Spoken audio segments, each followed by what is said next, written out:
BCom part second business administration paper second principle of management. आज का हमारा topic है संगठन संरचना का अर्थ, प्रभावित करने वाले तत्व तथा संगठन के प्रारूप। अब हम पढ़ते हैं संगठन संरचना का अर्थ। संगठन संरचना संस्था की वह संपूर्ण व्यवस्था है जो व्यक्तियों के मध्य उन संबंधों को व्यक्त करती है जिनके अंतर्गत वे संस्था के कार्यों को करते हैं। यह अधिकार एवं दायित्वों के केंद्रों एवं प्रवाह को भी प्रदर्शित करती है जिसके अनुरूप संस्था में आदेश निर्देश प्रसारित किए जाते हैं तथा कार्यों को निष्पादित किया जाता है। यदि हम डेफिनेशन देखें तो विकेसबर्ग के अनुसार संगठन संरचना व्यक्तियों तथा समूह के मध्य विद्यमान संबंधों को प्रकट करता है। यदि हम तकनीकी शब्दों के रूप में देखते हैं तो संगठन संरचना एक ऐसी रूपरेखा है जो किसी संगठन के भीतर प्रतिवेदात्मक संबंधों, नियंत्रणों, प्राधिकार एवं निर्णय व्यवस्था को प्रकट करती है। अर्थात संगठन संरचना किसी संगठन के कर्मचारियों के बीच औपचारिक संबंधों का जाल है, नेटवर्क है, जिसके अंतर्गत कर्मचारियों के व्यवहार को नियंत्रित एवं समन्वित किया जाता है ताकि संगठन के उद्देश्यों को प्रभावी ढंग से पूरा किया जा सके। इसके बाद में नेक्स्ट आता है हमारा संगठन संरचना को प्रभावित करने वाले तत्व या घटक। पीटर एफ ड्रकर ने बहुत ही स्पष्ट शब्दों में लिखा है कि संगठन संरचना एक अत्यंत महत्वपूर्ण साधन है तथा गलत संरचना व्यवसाय की कार्य क्षमता को भयंकर रूप से प्रभावित करेगी। यहाँ तक कि गलत संरचना व्यवसाय का विनाश भी कर सकती है। अतः संगठन की संरचना कैसी हो, यह प्रश्न निश्चित ही गंभीर होना चाहिए। अब हम देखते हैं संगठन संरचना को प्रभावित करने वाले घटकों में सबसे पहला घटक आता है संगठन के उद्देश्य। संगठन संरचना का चुनाव करते समय सर्वप्रथम संगठन के उद्देश्यों को ध्यान में रखा जाना चाहिए, चूँकि संगठन स्वयं अपने आप में कोई उद्देश्य नहीं है बल्कि उद्देश्यों की प्राप्ति का साधन है। अतः संगठन संरचना का चुनाव करते समय संस्था के उद्देश्यों को ध्यान में रखना परम आवश्यक है। इसीलिए डेविस ने उचित ही लिखा है कि संगठन संरचना का आधारभूत निर्धारक तत्व संस्था के उद्देश्य हैं। दूसरा आता है संगठन संरचना का आकार। संगठन संरचना के निर्माण में दूसरा महत्वपूर्ण तत्व संगठन का आकार है। संगठन बहुत बड़ा है तो संगठन संरचना करते समय विकेंद्रीकरण पर बहुत अधिक ध्यान दिया जाना चाहिए। यदि संगठन छोटा है तो केंद्रीयकृत संगठन भी अपनाया जा सकता है। नेक्स्ट आता है हमारा तीसरा संस्था की संचालकीय क्रियाएं। प्रबंधक स्वयं कार्य नहीं करते बल्कि दूसरों से कार्य करवाते हैं। अतः जो व्यक्ति कार्य करते हैं वे संस्था की संगठन संरचना को प्रभावित करते हैं। इस प्रकार संस्था की संचालकीय क्रियाओं का किस प्रकार विभाजन किया जाता है, किस प्रकार उनमें आपसी संबंध स्थापित किए जाते हैं। नेक्स्ट आता है प्रबंधकीय कार्य। प्रबंधक अपने कार्यों से मानवीय भौतिक साधनों की कार्यकुशलता में वृद्धि करने का प्रयास करता है। प्रबंधक सदैव यह प्रयास करता है कि संस्था के उद्देश्यों को अधिक का अधिक कार्यकुशलता से प्राप्त किया जा सके। नेक्स्ट आता है चातुर्य। चाहे प्रबंधक हो या अन्य कोई व्यक्ति, उनमें आपस में चातुर्य में भिन्नता पाई जाती है। इससे संस्था की समस्या का निवारण करने, भावनाओं, इच्छाओं, पहलपन की क्षमता आदि में पर्याप्त अंतर आ जाता है। अतः एक व्यक्ति को कितना कार्य दिया जा सकता है, यह बात भी उसके चातुर्य पर ही निर्भर करती है। नेक्स्ट आता है प्रभावित करने वाले तत्वों में सामाजिक एवं मानवीय आवश्यकता हैं। संस्था में कार्य करने वाले व्यक्तियों की कुछ सामाजिक एवं मानवीय आवश्यकताएं भी होती हैं। इन आवश्यकताओं की पूर्ति करने पर व्यक्तियों को मान्यता, आदर एवं अपनत्व की भावना प्राप्त होती है, किंतु इन आवश्यकताओं की पूर्ति चाहने मात्र से ही नहीं हो जाती, बल्कि इस हेतु व्यक्तियों के साथ अच्छे संबंधों के निर्माण की आवश्यकता होती है। नेक्स्ट आता है हमारा पॉइंट, विकास की दर। संगठन संरचना का निर्माण केवल आज की आवश्यकताओं को ध्यान में रखकर ही नहीं किया जा सकता, बल्कि भविष्य की आवश्यकताओं को भी ध्यान में रखना परम आवश्यक है। नेक्स्ट, संगठन में विभागीयकरण। संस्था का विभिन्न आधारों पर विभागीयकरण किया जा सकता है। विभागीयकरण करने के चाहे कोई भी आधार क्यों न हो, प्रत्येक आधार एक सीमा तक संगठन संरचना को अवश्य प्रभावित करता है। नेक्स्ट आता है हमारा पॉइंट, प्रबंधकों की नीतियाँ। प्रबंधकों की नीतियों का भी संगठन संरचना पर प्रभाव पड़ता है। प्रबंधक सभी अधिकारों को अपने हाथों में केंद्रित रखना चाहते हैं या संबंधित अधिकारियों को प्रत्यायोजन करना चाहते हैं। इनमें से प्रत्येक परिस्थिति का संगठन संरचना पर पूरा प्रभाव पड़ता है। नेक्स्ट आता है उच्च प्रबंधकों की योग्यताएं एवं क्षमताएं। सर्वोच्च प्रबंध की योग्यताएं एवं क्षमताएं भी संगठन संरचना को प्रभावित करती हैं। यदि प्रबंधक बहुत अधिक योग्य एवं क्षमतावान है तो रेखीय संगठन का निर्माण करके भी बड़े संगठन का संचालन कर सकते हैं, किंतु उनकी क्षमता एवं योग्यता बहुत ही उच्च किस्म की नहीं है तो संगठन के ऐसे प्रारूप का चुनाव करना पड़ेगा जिसमें विशेषज्ञों का विशेष स्थान हो, जिससे उन्हें अपने निर्णय एवं कार्यों के निष्पादन में सहायकों की सहायता मिल सके। नेक्स्ट आता है हमारा बाजार का प्रकार। संस्था का बाजार किस प्रकार का है, यह तत्व भी संगठन संरचना को प्रभावित करता है। बाजार स्थानीय, राष्ट्रीय अथवा अंतर्राष्ट्रीय हो सकता है।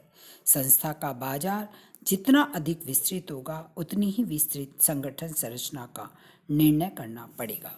नेक्स्ट आता है प्रतिस्पर्धी स्थिति। संस्था की प्रतिस्पर्धी स्थिति के कारण भी संगठन संरचना विस्तृत एवं संकुचित हो सकती है। नेक्स्ट आता है हमारा प्रथाएं एवं परंपराएं।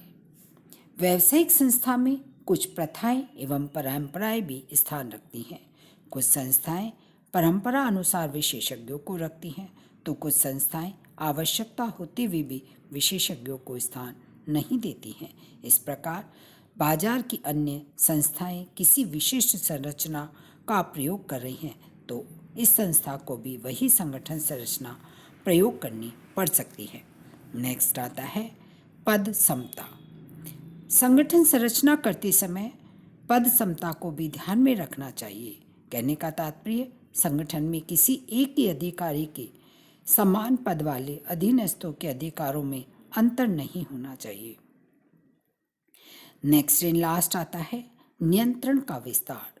संगठन संरचना में अंतिम किंतु इस महत्वपूर्ण बात को सदैव ध्यान रखना चाहिए कि एक व्यक्ति के निरीक्षण करने की सीमित क्षमता होती है।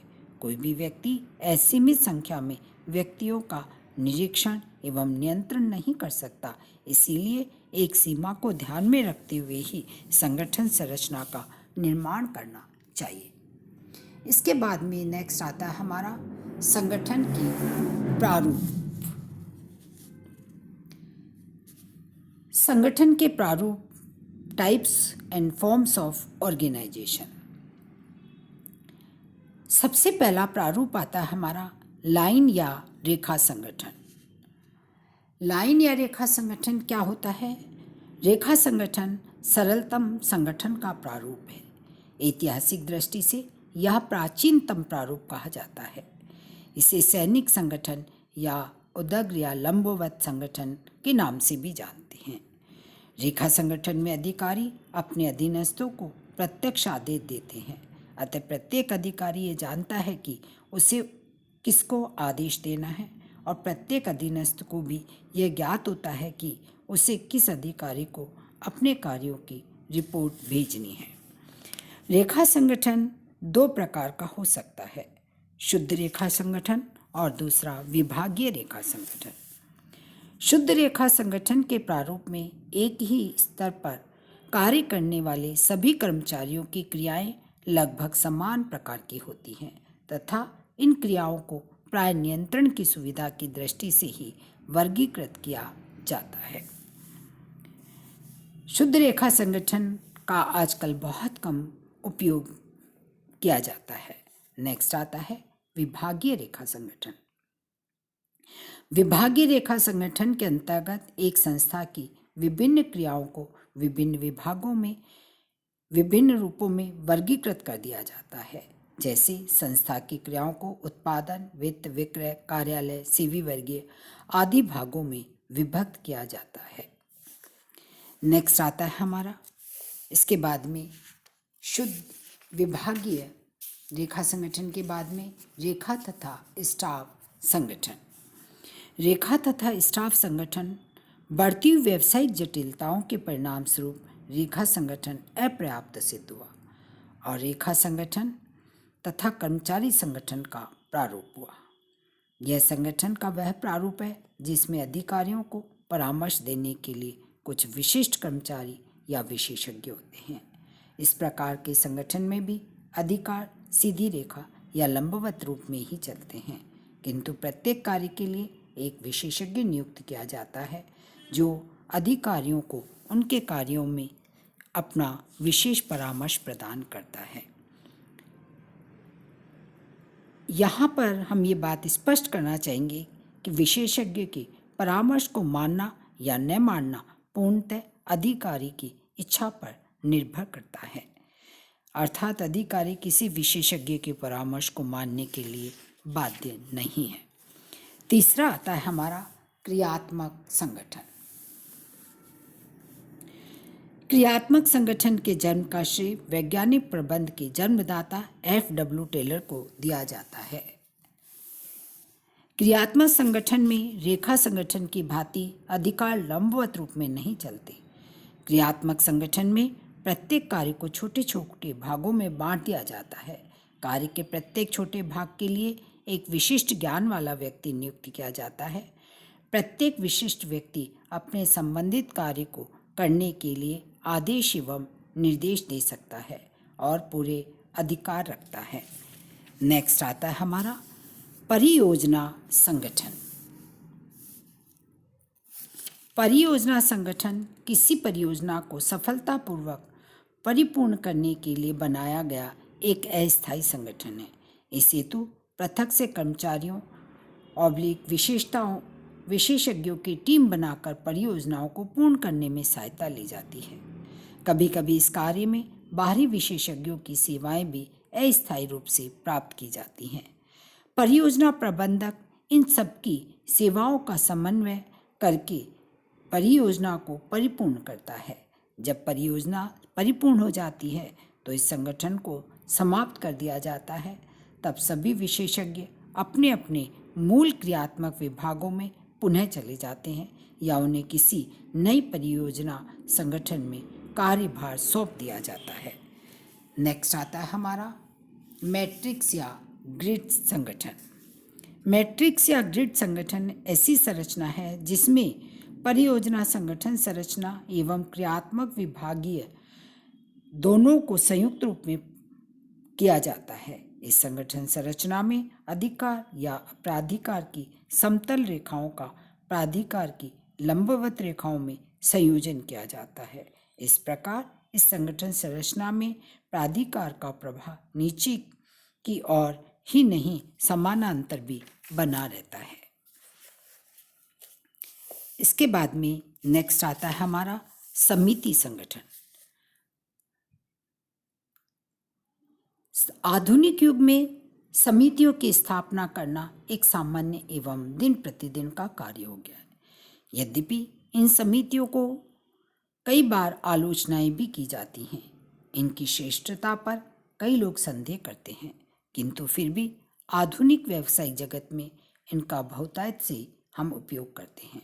विश्व के कई बड़े संगठनों जैसे डूपॉन्ट, स्टैंडर्ड ऑयल कंपनी आदि में समितियों के द्वारा प्रबंध किया जाता है। कई संगठनों में समितियां संगठन के ढांचे की अंग बन चुकी हैं। कुछ संस्थाओं में तो इन्हें समन्वय के साधन के रूप में प्रयोग किया जाने लगा है। एक संस्था का आधारभूत उद्देश्य यह होता है कि वह एक समस्या के निवारण में पर्याप्त सक्षम हो, जबकि व्यक्ति के विचार इस संबंध में अपर्याप्त रहते हैं। समितियां प्रबंध से संबंधित व्यक्तियों को एक साथ मिलने का अवसर प्रदान करती है, जिससे वे संदेशों का आदान प्रदान कर तथा सही निर्णय ले सकें। समितियों का निर्णय इसलिए भी लिया जाता है कि जो लोग अधिकारियों के निकट हैं वे दूसरों से अपने संदेशों का आदान प्रदान कर सकें। इसी के साथ संगठन के प्रारूप समाप्त होते हैं। Thank you very much.